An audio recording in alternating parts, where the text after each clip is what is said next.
Alright, hello everyone, here we're back for another tutorial, Santa Ventura, what was that, hole 6?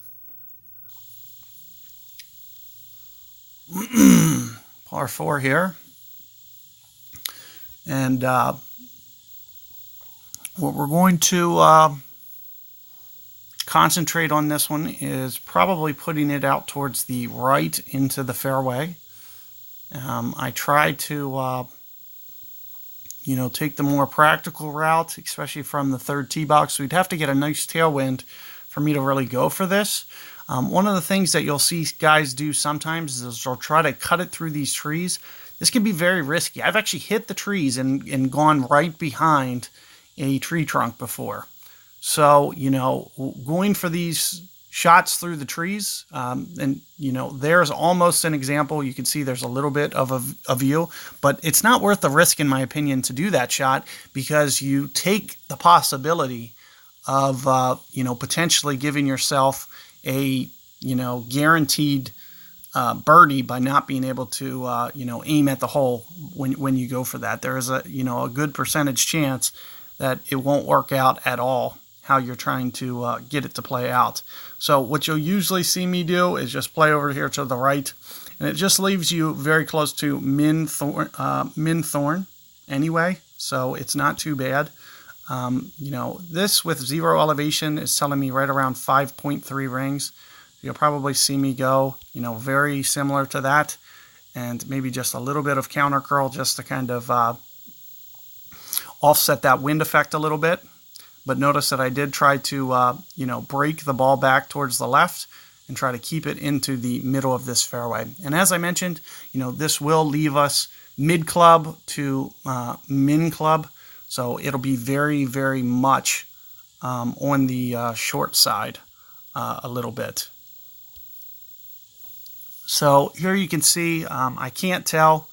It does look like, a lot of these areas here have some influence of where they looks like right on the very front of that fairway they can probably get it to avoid the tree, more than likely.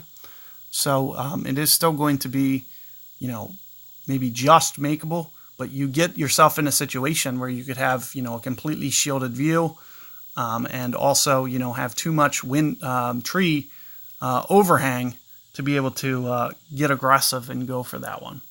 So one of the big reasons that I recommend that you just kind of intentionally put it out, and what I'll usually do is maybe like a -5%. I'm just going to go 0 in this situation.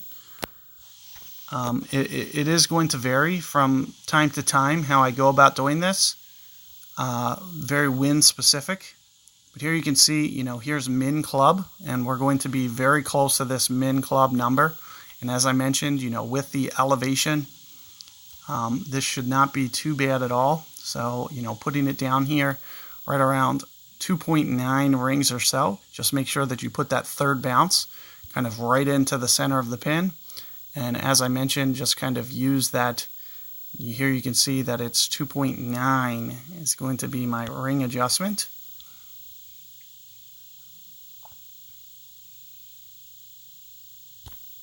Perfect ball.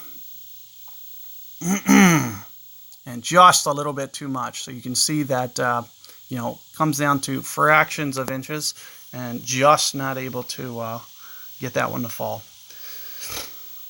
And as I mentioned, it does shoot up a hill and then back down. So I will play around with this elevation. You can see in that situation I use +0.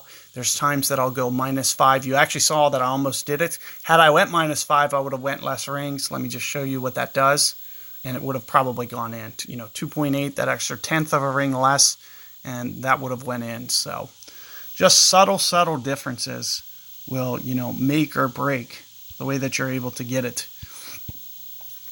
Keep in mind, the reason for adding the elevation, you're going kind of up over a hill and then back down to a lower target. So it's very little that you'll have. But I'm going to split these up, and I'll catch you guys on the second video.